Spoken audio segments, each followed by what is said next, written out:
From New York's UN corridors to Gaza's high-stakes diplomacy, there are efforts aligned with Trump's Gaza initiative. A fragile October 10th ceasefire stalled aid, unmet Israeli obligations, and plans for a stability force to govern Gaza's ruins. But without UN backing or Israeli consent, can this coalition turn into peace? Egypt's central position and continuous support for the Palestinian cause are essential to achieving stability and implementing the next phase. Cairo remains vital for coordinating the release of all the detainees. I'm Hala Al-Hamalawi. Let's get in focus.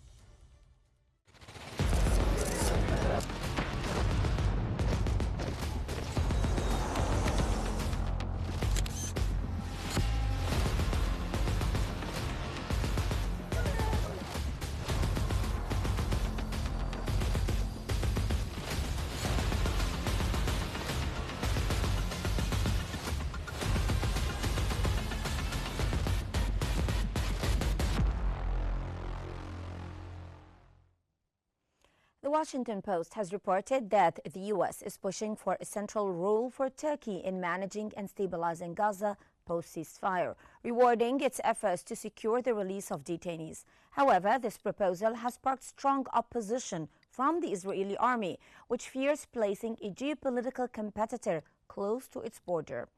The core dispute lies in Turkey's proposed participation in both the reconstruction and the International Stabilization Force. While Turkey views this as a chance to bolster its regional influence, the Israeli side cites Ankara's long-standing support for the Palestinian cause and resistance movements as unacceptable security risk. Ultimately, the success of any Gaza stabilization plan requires broader Arab consensus and coordination, spearheaded by regional anchors like Egypt. Cairo's established mediation role remains fundamental to ensuring stability and achieving true Palestinian security and self-governance.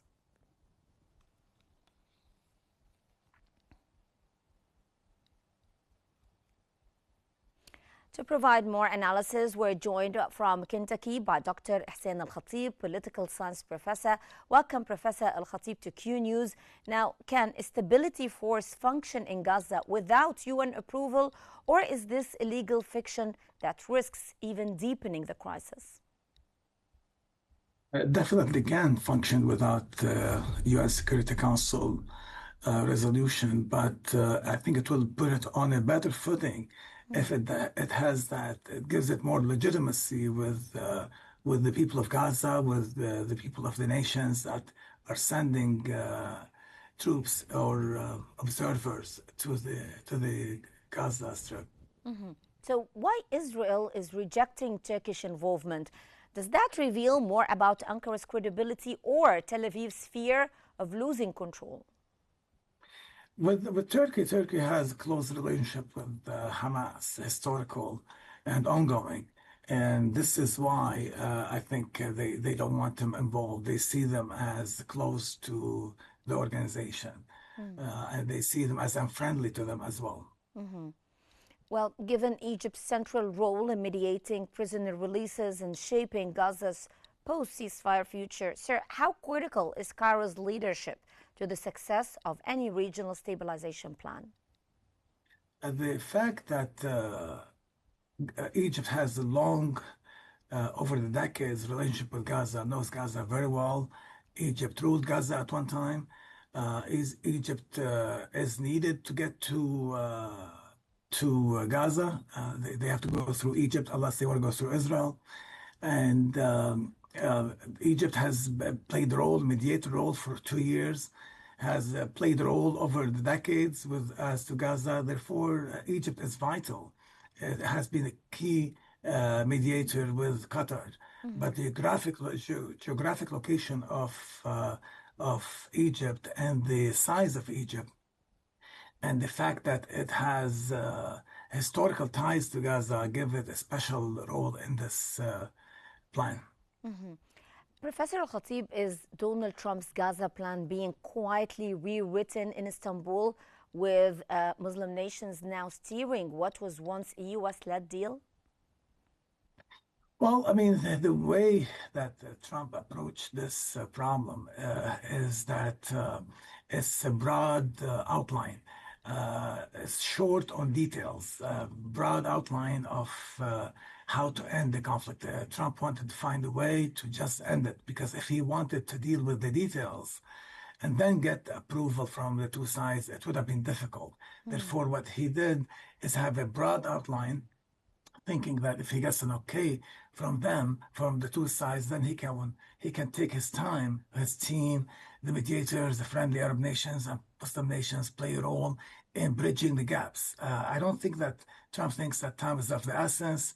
Yes, he does make statements sometimes that seem like to be harsh on Hamas, but I think he's not as harsh as these statements make him look like. I think he's pragmatic.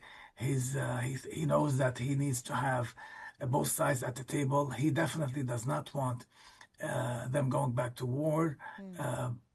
The attacks that Israel does here and there, he thinks it's okay. It doesn't really breach the ceasefire in a big way. Yes. But the details are being worked on, and he's open to them taking their time and filling the gaps with workable solutions for both sides. Hmm. With over 200 civilians reportedly killed since October the 10th, is this ceasefire holding or just breathing before collapse? Well, it depends on how Trump defines the success. Trump thinks that the fact that there is no For Trump, mass he thinks that violence. this is normal and it's okay, and the ceasefire is Well, holding on. unfortunately, that he defines it as a success that it's not page one news. Hmm. If I mean, you're a news professional, I mean, look at the news around the world. It's not page one news anymore. It's not the top of the line as to what's going on in the world. I mean, the demonstrations have ended. Food is getting in, not as it should be, but it's going to get in. So it's not a hot crisis. It's a manageable conflict, he thinks, and that he's happy with that. He's not happy with the Israelis. He's pushing the Israelis not to overreact, Hmm. but he's showing that, understanding that Netanyahu has to show that he's not really under control of Trump and that he has room for maneuver Hmm. to show that Israel is an independent country and it can respond when it sees threats. Now, Netanyahu didn't want the end of the war, but Trump pushed him. And this is why we are at this point. Hmm. Hamas says that it's ready to step down. Will these ministers finally agree on who governs Gaza next and how? Yeah, two issues. Number one, Hamas cannot rule Gaza for practical reasons. I mean, the Gaza province, the Gaza Strip needs billions of dollars to be rebuilt, Hmm. and no one is going to give them that money. So practically, they have every reason to not take ownership of the problem and to have it as somebody else's problem to manage and deal with and get the money. So but it's impossible to really get them out of the equation because they are a major force in Palestinian politics and society. They're not just a militia. Therefore, just pushing them aside and saying you're not relevant, you're not involved in any way, I think that's going to be very difficult to achieve. But getting them involved in one way or another, and even for Palestinians, I mean, it's very hard to find a Palestinian who's not at least sympathetic to one side or the other. Very few are really independent. Therefore, there is a way to get them involved in one way or another in this process. Hmm. So, can any force stabilize Gaza without disarming Hamas and ending occupation, two conditions that no one seems ready to enforce? Exactly, and that's an excellent question. And the Egyptians, the Jordanians, the Arab side, the Muslim side, they have been clear about what needs to be done. The one thing from day one, Egypt said there has to be ceasefire. We have to be working on two states. Food has to enter, and then Jordan and Egypt were training police to take over when the war ends. If Israel doesn't want the PA, if Israel doesn't want Hamas, then who's going to provide law and order? You have 2 million people. This is not Plato's Republic. They're regular people, and you're going to have criminality. You're going to have all kinds of problems. And on top of that, you have a society that's been under extreme pressure for 2 years. You need law and order. You need someone to provide it. Hmm. So that's one issue. The issue of the weapons, I think, is really contrived by the Israelis. It's not a real issue because these people don't have tanks, don't have fighter jets, don't really have, they have basic, weapons that they don't have advanced weapons. That's not the issue. But if the Israelis think that the Arab countries are going to come and fight Hamas for them, that's not going to happen. Americans are not going to do it either. This is a militia and a political group as well. Creative solutions have to be found to involve them in the process. The issue of the weapons is not really a major issue, but the Israelis are looking for excuses to try to get out of moving the process along. Professor Al-Khatib, if reconstruction starts without Palestinian sovereignty at its core, won't we just risk here another collapse and even more destruction? That again, the issue is that a step in the right direction. You have the Arab and especially Saudi Arabian position is that you need to solve this problem and solve it. Have a real solution, which is a two-state solution, and we put an end to this, versus you have one the violence after the other. Even Sadat from the 70s told the Israelis in the Knesset, you can have peace with everyone, but if you don't solve this issue, Palestinian issue, you're back to square number one. So the issue is, it doesn't matter what happens at the stage as a step in that direction, as long as the end game is having a Palestinian state. The Israelis are not ready for it, and I'm not sure the U.S. is going to pressure the Israelis enough for them to reach this basic understanding of reality that there's no other way. It's either apartheid, continuing to do the same things that have got us to October 7th. Yes. And as long as the occupation, as long as you have this Israeli ambition to control from the river to the sea and give Palestinians no rights, we're going to have a problem. Yes. And sir, you said it. Sadat, late President Anwar Sadat, said it like more than 50 years ago, and it didn't happen, and it's not happening. So which element should be prioritized now? The reconstruction of Gaza or finding the legitimate force to govern Gaza first? Well, I mean, you can have, they're thinking of technocrats, people. There are things that any government, you have 2 million people, and you have this Gaza Strip that is a very small area, but then people need fresh water. People need the infrastructure fixed. People need bakers to work. People need law and order. So these are not really Hospitals and political schools issues. too, yes. Yeah, hospitals, schools, all these basic needs of human beings, and Yes. who delivers them, I don't think it's a big issue. But by the end of the day, as the Saudi Arabians made it clear, by the end of the day, we want to see 2 states, because otherwise we're just throwing our money and we go back to fighting, another round of fighting. And I think the issue is that the Israelis are not being realistic, because they're stuck with the Palestinians. You have 7 million Palestinians between the river and the sea, and they have to find a way to deal with this situation and coexist. The world is saying to the Israelis, you need a Palestinian state. That's the only solution. And the Israelis are pushing back, and I'm not sure the Americans are going to push Israel enough to understand that this is the only solution. So ultimately, who decides Gaza's fate? Those meeting in Istanbul, those governing in Ramallah, or those still armed in the ruins? Trump is the one who decides, actually. Trump has all the cards. He likes to use that word. The cards, he has everything, all the cards. He's the only person that can push Israel to do anything. He has the leverage with the Israelis. The weak side is the Palestinians. Everything is, all the cards are in the Israeli hands. The Palestinians are the weak party. Yes, they're pushing back, they resist, but the occupation is there. They are outmanned, outgunned. The Israelis are massively more stronger than them. The only way this is going to end in a reasonable way is for the Americans to apply real pressure and tell the Israelis, this is really in your best interest to have a real solution versus just to manage the conflict and then go from one crisis to another. Because the Arab side has made it clear, they're not the Arab people, the Gulf Arabs, they're not going to spend billions of dollars to rebuild what Israelis have destroyed, to go back again to do it 3 years from now, 5 years from now. Well, that was Dr. Hussein Al-Khatib, political science professor. Thank you so much, Professor, for your special insights. As Al-Fashir bleeds, 300 women slaughtered, children starving, and ethnic cleansing unfolding, the world watches in silence. Can the world turn diplomacy into rescue before Darfur becomes a graveyard?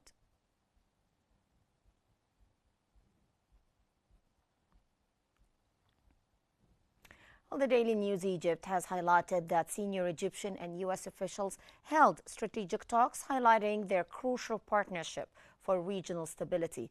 On Sudan, Egypt's foreign minister affirmed Cairo's full support for the unity and stability of the nation, backing the Sudanese army.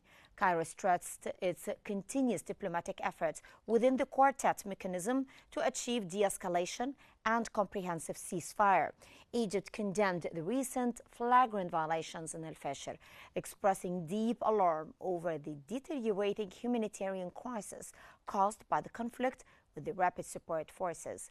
Beyond Sudan, the comprehensive dialogue underscored Egypt's pivotal role in tackling African challenges, from counter-terrorism in the Sahel to securing Libya's unity.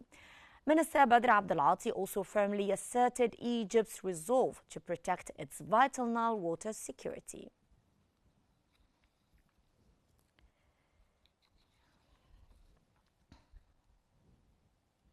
According to the Indian Express, the International Criminal Court, ICC, has urgently launched an investigation into reported mass killings and sexual violence in Darfur following the Rapid Support Forces RSF takeover of El-Fasher. This move responds to the gravity of the crimes and the desperate plight of thousands fleeing the city. The fall of El-Fasher, the Sudanese army's last major position in Darfur, has displaced over 36,000 people, amidst warnings from the UN of potential large-scale atrocities mirroring historical violence in the region. The survivors report horrific separations and killings of men attempting to escape the city. The international community must support the Sudanese army in restoring stability and heed calls to open humanitarian corridors immediately. Egypt urges the global pressure on the RSF to halt its violations and protect the vulnerable population from unacceptable suffering.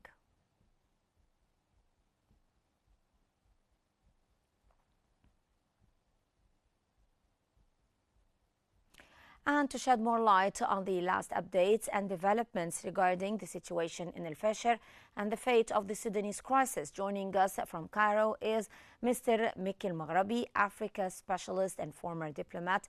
Welcome, Mr. Maghrabi, to Qnews. Let me start by asking you, now, with thousands of women and children killed, unfortunately, is El-Fasher facing a deliberate campaign of ethnic cleansing by the Rapid Support Forces or the RSF? Yes, Al-Fashir is facing now ethnic cleansing, it's facing genocide, and it's a part of a plan. And we need to define what is going on. The real definition is not a civil war, it's not a war. The real definition is aggressive resettlement plan, because now you have cities, part of Darfur, all the people of the land out of these cities now, and new settlers, they came out.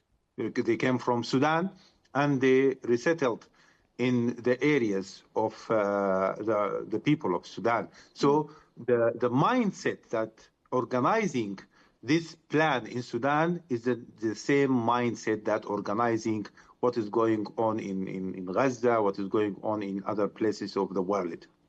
So why is the international community silent as civilians flee down a road of death from El-Fasher? International community, well, if there is one international community, so the international community now is, you can say, neutral or facing disputes, inactive. But if we talk about international community, as people usually say, they want to talk about the Western community, which is Europe, United States, Canada, and others. These countries now, their role in Sudan is very bad, and not just now. Even during the transition period in Sudan, it was the worst undemocratic transition period in Sudan, when the workshop or the efforts of SSR, which is security sector reform, started. It was favoring RSF over the National Army, because dismantling the National Army, prolonging the disputes in Sudan was part of how the transition period went in Sudan. And can Egypt and Denmark, through the EU efforts, force a ceasefire before Darfur unravels completely? Egypt has a very big role in Sudan. Definitely not just the burden of the refugees, and we are glad that our brothers and sisters in Egypt, they don't like to call us as refugees. They call the Sudanese people our guests and brothers and sisters. So Egypt has the leverage of hosting the Sudanese communities that escape from the war, so that it has a big role, not just humanitarian, also political and other roles. Denmark is a good country for Africa. African people, they remember that the Nordic country, they stood against the apartheid. Denmark itself, it was the first European countries to ban the apartheid regime in Africa. So Denmark, it has a good legacy in Africa and can continue and can build on this legacy. So yes, Denmark it could be part of the solution and part of humanitarian efforts, and Denmark is welcomed in Sudan. With the ICC now investigating, will global justice deter further atrocities or arrive too late, in your own opinion? Even it came early or late or other, I don't count on the ICC, frankly. Or ICC in the Middle East, ICC in Africa. I don't count on ICC. I count on African solution on African problems. But no one in Sudan can say to any organization that targeting criminals and genocidal militia, no, don't do that. Yes, you can do that, but I count on African solutions for African problems and help and support from countries that they really take care of their relation with Africa. Sir, how Egypt's role in quartet diplomacy counter foreign interference fueling Sudan's fragmentation? The role of Egypt, by the way, started earlier than the quartet mechanism. Actually, Egypt was aware of the danger of RSF and the militia even before some of the Sudanese politicians. When President Sisi talked about we don't need militias in Sudan, we need one army. That was before the war for quite some time. So Egypt is aware of the danger because the danger actually is targeting Sudan and Egypt, and at some level Egypt before Sudan. So for that very reason, we think that Egyptian efforts in Sudan are welcomed. It started with the neighboring country conference. When it comes to the quartet, Sudan has a very good relation with Egypt, with Saudi Arabia, and has ongoing talks with United States. But frankly speaking, for the success of the quartet, Sudan needs normal relation with all members of the quartet. Otherwise, quartet cannot just take the good from Egypt and not face the reality that that's something on the ground. wrong. Yes. Yes. Can humanitarian corridors open without first halting the RSF's siege tactics and weaponized starvation? No humanitarian solutions with the existence of RSF. Never. The siege, the hunger, the weapons, they are using all these things against the people. How can they be part of the solution or existing with the solution while they are killing people? All the world, let's see the horrible things that practiced by RSF. RSF should be out of the equation if you want any humanitarian corridors, if you want any real efforts that will be accepted by Sudanese people. Mr. Maghrabi, after 15 million people were displaced, why does Sudan still lack unified African or even Arab response? So for Arab, let us skip on this topic because that will bring a lot of bitterness, because We know that Arabs now, they need to be united among themselves African first. response. Yes, but regarding the African response, really, I think the new leadership in the African Union, led by Ambassador Mahmoud Ali Youssef, is totally different from the previous one. And I can remember that when the Peace and Security Council, they held a meeting in Port Sudan. At that time, was the president of the council, was the ambassador of Egypt. So that Algeria, Djibouti, South Africa, wonderful countries in the African Union, not just Egypt, Yes. and new leadership, I think we can expect more things from them. Okay. How can Sudan rebuild its unity when the RSF seeks control through violence, not negotiations? You cannot build a home just near to a volcano. While RSF is here, it's an evil, negative factor. You cannot build anything. You cannot talk about peace while the bloodiest militia killing people in Sudan. You cannot bring babies close to monster that can eat them or can kill them. So while RSF is here, peace is out, building Sudan is out. So does the RSF's capture of El Fasher mark the collapse of the Sudanese army or just a pause in a broader war? Sudan is big, by the way. The size of Sudan or the area of Sudan is equal to Western Europe, Germany, Spain, France, UK. If you combine them, it's a huge country. So I always say the question is not the fall of Fasher. The question how the Sudanese army, a small unit that is sieged by RSF and open borders to hostile country that Sudan already submitted a complaint against Chad. How this small unit of the Sudanese army stood in El Fasher protecting the civilian for 600 days. This is the question. The question is not why the RSF get into the city. You have a city was completely isolated from all other units of the army, but they stood firm on the land, protecting civilians for 600 days. Is the fall of El Fasher not just a military defeat, but a moral failure of the entire world? The entire world, and let us name the countries that in charge of this: United States, Europe. My message to them: it's a moral failure. Forget about us. We are old and we will leave very soon. But the new generation, when they come, don't ask the innocent question and the repeated one, why do they hate us? Because you abandon them. You abandon their lives.